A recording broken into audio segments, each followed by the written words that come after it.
I'm from Cameroon, like I said, and I lead an organization called Straw Academy. Straw Academy has dealings in art and entrepreneurship. With art, Straw Academy utilizes art that leverages the power of creative art to advocate for issues that matter, like climate change action, peace building, sustainable development, equality, and all that stuff. So we do digital advocacy, we do content creation for the purpose of development, we do events, we do tours, and we do training of artists basically for the purpose of sustainable development. So I use art basically in this context. We've worked with Defy Hate Now, which was the organization through which we got in contact with Build Up, and we got in contact with Defy Hate Now through UNESCO, whom we have worked with since 2018. So we have done a lot of work in peace building, which basically is creating content to educate, to inspire, and to motivate towards to bring about collective effort towards change in our communities. And 2016, if you would know, in Cameroon, particularly the English-speaking regions of Cameroon, the Northwest and the Southwest, there has been the Anglophone crisis. And since then, there has been an influx of UN agencies. And that has been because of the intensity of the crisis and the violence that was associated with it. That has been the cause of our work, a lot of our work throughout this time, and that's one of the reasons and one of the routes through which I have come to this platform, and I'm grateful and honored to be here. Thank you. Yeah, my own. Oh, okay. Hello, everyone. My name is Reem Al Khatib. Maybe this is better. No, just keep talking. Okay. So, I'm a visual artist, live and work in Damascus, Syria, and also I'm a co-founder of Open Art Space, art organization, work to engage children and youth to peace through art. Before the war, I do painting and art installation. After the war, start to use digital art more and more, like photography and filming. And we do many art projects collaborating with another country, inside country. Our art focus to community art. And we use art to be part of our community because Syria has a war from 14 years. So the community need to develop and change many things. And we try to be part of this change in this community. Thank you. Great, cool. Thank you all. Now, before we continue, we were talking about before we've kind of created these questions together. So I wanted to ask you now a question before we continue. So I'm gonna read out 2 questions, maybe 3, and I would like it if you could raise your hand if you feel identified with what I'm asking. Basically, if the answer is yes, yeah? So the first question would be, how many of you enjoy art? Okay, well, I guess we should also raise our hands. Then my second question is, how many of you practice art? Okay. And our third question would be, how many of you identify as artists or creatives? Okay. I love this. Maybe, maybe not. Yeah, we were just thinking about this because sometimes it happens that we say we value peace, but not always peace builders. We value art, but not always artists. So we just wanted, if you looked around you when we were raising our hands, you will see that actually the hands that we saw went down. And we just kind of wanted to do this to invite the possibility of, if you do it, it means you can. And it takes process and it takes methodologies, but it's something that you practice. It is also a practice. So yeah, space for thought and reflection. And now we move on to our next question. I think these days, it came up today, it came up the other days in workshops, in talks, in conversations I think we've all had that we were talking about right before this, about not only how people that work in peace building, social cohesion, community building, however you want to call it. Sometimes we're tired, sometimes we don't have space for healing. Even if you're not a peace builder in general, sometimes you don't have space for healing. And Tran especially mentioned this before, right? The idea of looking back at our memory, our ancestors, our identities, and how art plays a role there. And then there's the idea of the future. Art also plays a role in reimagining what it could be, because it makes us try things. It makes us think differently sometimes, or engage with people. And finally, I think that with that is also the present. So I wanted to ask you, in your work, how does memory, reimagining, and presence show up? You can think for a minute. Thinking is good.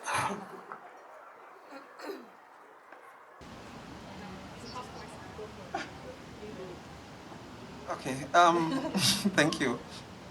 There's a conversation I was having with someone on the first day during lunch, and I think that I will just continue that conversation here. I was talking about the crisis in Cameroon. I was talking about the different stakeholders involved and the violence that happened, and just reiterating the role of art.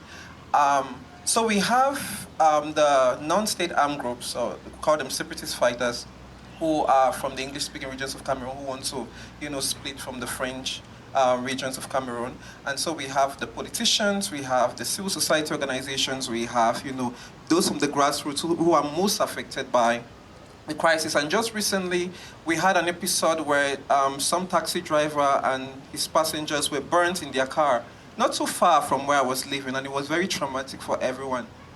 And so even among the separatist fighters themselves, there's some form of division. So sometimes you don't even know who is the leader or who to talk to, because you talk to A and B doesn't agree, and you have all of that happening. Now, but then when there is a football match, in Cameroon, that is the only moment I can say, it brings tears to my eyes, because it's the one moment where there is no division. No division at all. You don't tell who is a separatist fighter, who is a politician, who is a grassroots member. No. Everybody is watching and everybody is supporting. And even if a match is just for 90 minutes, within those 90 minutes, Cameroon is won. So I think that is the power. I think sports beats art, first of all, I think. Well, I'm an artist, but to be honest, I think, because it just has something that I don't understand.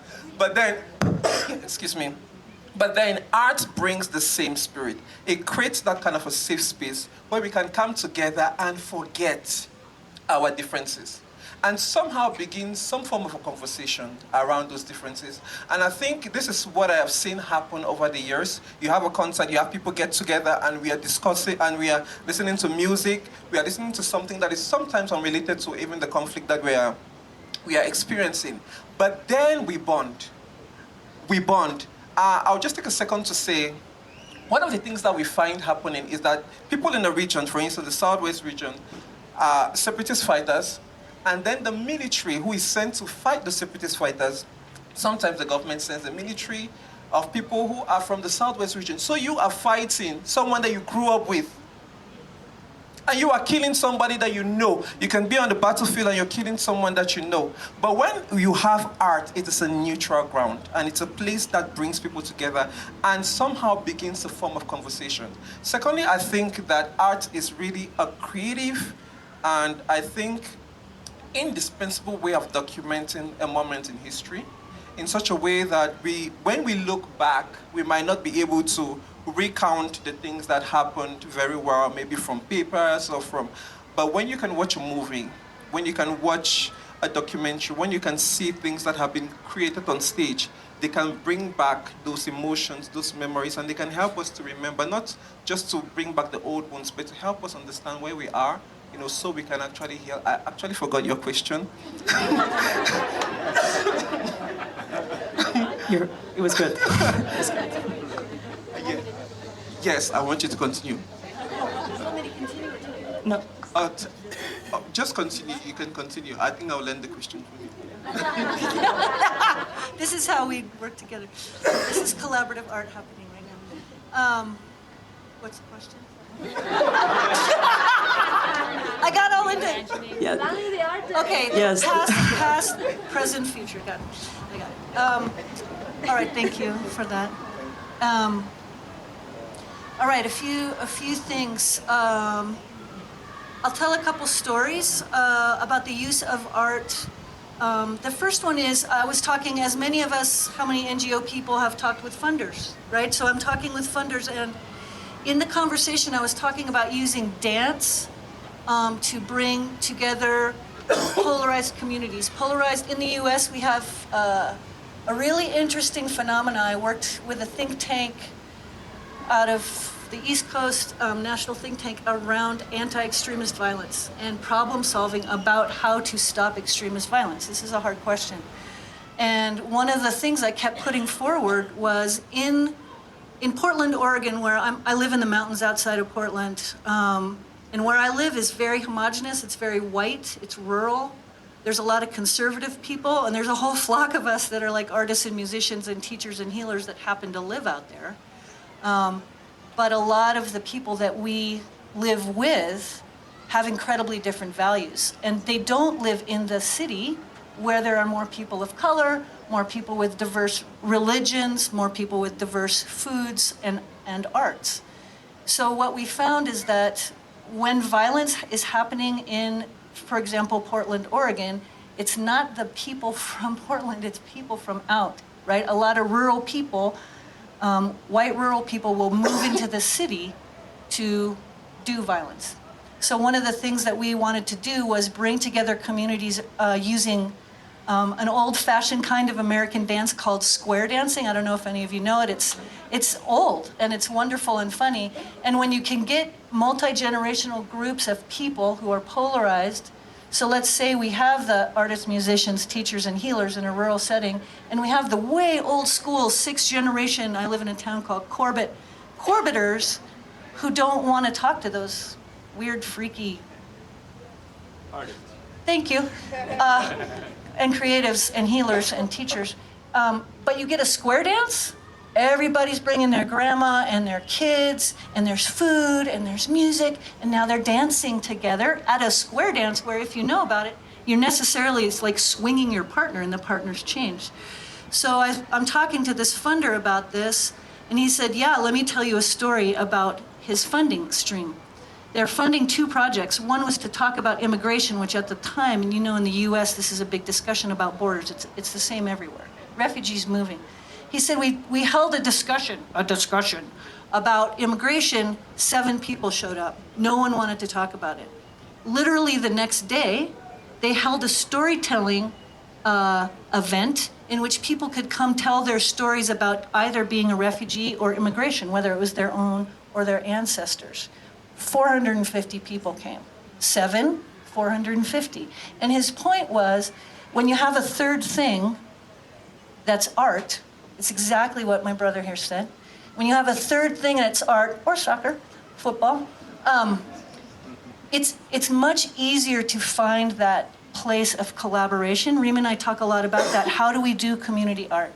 We do it by finding and making a safe place for people to rest in and forget about the things that polarize them. It's interesting. It doesn't always work in a really violent setting. You've got to be careful. You can't set it up in a way that puts people in danger. And we've worked a lot with that in different settings. You've got to be careful. So that's just one way that art can touch that. The past of agitation, the future of building a cohesive moment, and the present moment of celebrating together with something that's artistically engaged. That's my answer. Thank you. Rima and Tran, do you want to say something? We can also move on to the next. I can say something. Yani, for me, during the war, art saved my life because he made me find my balance. And this is why I decided to use art to make the thing better around of me with my community. I think art is a language and a tool, and everybody use it. We speak about art that in kind way, but during the war, you can find that all the enemy use it as propaganda. When Gaza war now happened, there is many something nice in YouTube from the two part of war. So we should be careful when we speak about art. We should we speak about the nice way of art, because it's something bad. Maybe they have a nice picture also. Also, for me, I think because the art give not talk with the logic thing. It sends message through the feeling and open the imagination. So I think it's very good to use it with when people have something big happen in their life. They make them feel better and they make them explain themselves in better way. And also, I think I forget, but I try to remember what I want to say. Yeah. When many people left the country, you speak about identity. Yeah. We feel that the one thing who keep all the Syrian together is start to thinking about the heritage and find our identity through some habit of maybe through the food, through the way of clothing, do some dolls. So I think it's very link it together, but everything is had two faces, bad and good. Thank you for that. The only thing I would add is I think art is so political when it shouldn't be. I think depending on place, space, and time, and kind of as Reem, as you mentioned, art has always been around. It's culture, essentially, and it's been around forever, but it's like how it has come to evolve, and also the viability and sustainability of artistry and as artists and mode of production. I think that's where the tensions are. Yeah. Thank you. I now wanted to turn again towards here, especially speaking to all the artists that came to Build Peace this year. We really appreciate you light up, color up our spaces. So thank you for that. Of course, yeah, okay. But also you don't feel pressured. You don't have to stand up. What I wanted to ask, and I think I'll ask first the public and then maybe if you want to answer, but it can be about today or it can be about a moment in your lives where you have worked with arts. And we were wondering that if you could share a moment where you witnessed, it can be very small, in yourselves, in someone you were working with, a transformation, a shift in understanding, in connecting, in healing that included art, where art was part of that process. We used drumming in the Great Lakes region of Africa as a way of breaking through horrific stereotypes and prejudice after the genocide in Rwanda and the second war in Congo. And we created a regional festival which brought together 100 drummers from Congo, Rwanda, and Burundi, who then put on a joint festival called Pamoja Kungoma, together around the drum, and performed in each of these places. But when we went to Congo, we went to parts of Congo with the Rwandan female drummers and the Burundians, to places where the Congolese had only seen Rwandans with guns. And the moment of them actually seeing Rwandans bringing love and beauty and joy and rhythm was so transformational. It was terrifying, and it was transformational. And that's all I'll share. Thank you. Thank you.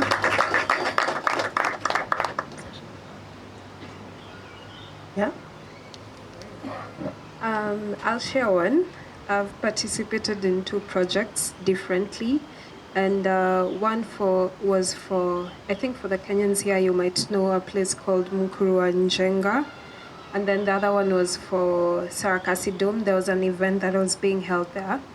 And I was a participant. And I think one of the best things about art is being able to see its transformative nature in the sense of expression. So what they were trying to do is try to get young people to express themselves in a way that is not harmful to society or to the people around them. And it was so nice seeing how, in the end, it acted as a form of rehabilitation. And some people were actually able to get jobs with the government through their expressions, through spoken words, painting. And at the end of the day, I learned how art can be really used as a nice tool to really express our grievances. Because sometimes we don't really have the best avenue to like air out our pain. But the thing with art is that it is so dynamic and so fluid in the sense that it gives you a platform to talk about your pain without feeling like there's a necessary form of judgment because of how comfortable it enables you to like channel your energy in a way that is reflective in such a peaceful manner to the soul. Yeah, so that was one of my participation moments. I want to go back to what you were saying earlier about when everybody's hands went down when they didn't identify as an artist. And I think one of the biggest joys at our work at Chalk Riot and just in my career as an artist and life as an artist is the transformational moment when people realize that they are artists and that they can do art even if it's not how they identify. And so even when we were creating this installation in the pool, we have creatives and storytellers because we know that art, and we talked about like, do we put the word artist on there? Because we also believe that everybody is an artist, whether you work in childcare or medical or tech or finance or whatever it is. So I just wanted to say that. Yeah, thank you. But the last, actually, great segue. I'm glad you spoke last because I've been thinking a lot, looking through the hive before pool. The idea of asks and offers. And I think that the idea of a give and take without expectation, the idea that sometimes we give, sometimes we take. And I think that is part of being in relation with people. I just wanted to ask, now that we're here in a community that is quite varied, I'm going to divide us in three kind of categories that we might not all fit in there. So just bear in mind they're permeable, but with people that work in technology, in peace, in art, or that intersection. And I wanted to ask you all, as people that have dedicated your lives to working with art and peace building in a way, even if sometimes when I tell you, you don't call it like that, what is an ask and an offer that you would like to share with the peace builders and technologists in the room today? It can be a spit lightning round. I'll start with the ask. I think my ask inspired by today. Today I felt very different than I have the previous 2 days because I felt we came early to get ready for speaking in the morning, and I did yoga for half an hour with Samara. I don't know if she's here. And then Kira, I hope I'm saying your name right, she's like, I'm sorry, but we have to practice the French horn. And I saw Reem over here doing this, and they were setting up paintings, and I was like, it's Artist Day, yeah. It was cool because I often feel the divide between the technology sector and the artist place. The peace building part, I can see that as the third, if we're making a triangle. So my ask is that we, like, I saw your little drone thing the other day, that we drone up and look down on ourselves. If we were up 40 feet, we would see the artists, technologists, and peace builders all in one room. We'd probably all say we're peace builders, and my ask is that we all zoom up and look and see how cohesive we are as a varied group, seemingly divided by these three things. Yeah, thank you, sister. It's my new dada. And we look and see that triangle and the unity that we're embodying what we need to have happen in the world. We are living it now. We're making it happen by being it. So I'm asking that we hold on to that, to remember it. We take it home, we breathe it, we like infuse it into our bodies and our minds and our hearts, so we're now little emissaries. If you went to our installation, we had circles like when you drop a pebble in a pond, and you look at the hive too, one little square, and then all of a sudden it reaches out and it connects. We have the opportunity to make connections with what we are embodying here. So that's my ask. My offer is, I will be happy to talk to any technology person who feels like they do not have access to art. I will help you find a way. If you're interested, you can get my number through Build Up. I teach music, and I also love to be outside. I work with all different kinds of visual art media, although Reem is much better, and even though she tells me I'm getting better. Please connect with me, and I'd be glad to go there. I teach yoga and meditation. There are so many different kinds. I was in theater, I was in band, whatever. There are so many different ways to find your medicine inside, so you can give it out. Okay? Yeah. Thank you. Okay. Next. I have some idea. Yani all the artists now had a big worry about AI, about their copyright, and also about how the art will be after the AI, especially the design, because now AI is stealing from everyone and give you something ready. But I feel it's temporary. Maybe in the future we will find the way. But I think also that technology is in everything. And as much technology has more and more, everything will be better and better. And for us who enjoying war somewhere, we don't have any linking with the war, only Facebook or YouTube, or so they make us still linking and make our art showing for the war. I think it's very important tool for any artist. It makes the distance very limited for anything. So we should collaborate together for future. Thank you.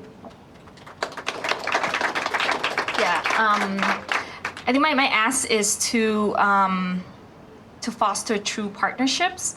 I think there's so many dynamics and power at play when it comes to the groups that we're in or assigned to or identify. And I think even things that I've heard, even about yeah, we want to bring you in, we want to, but I'm like, already that's a power dynamic at play. It's like, I think to really see artists, all of us, as really true partnerships from the beginning.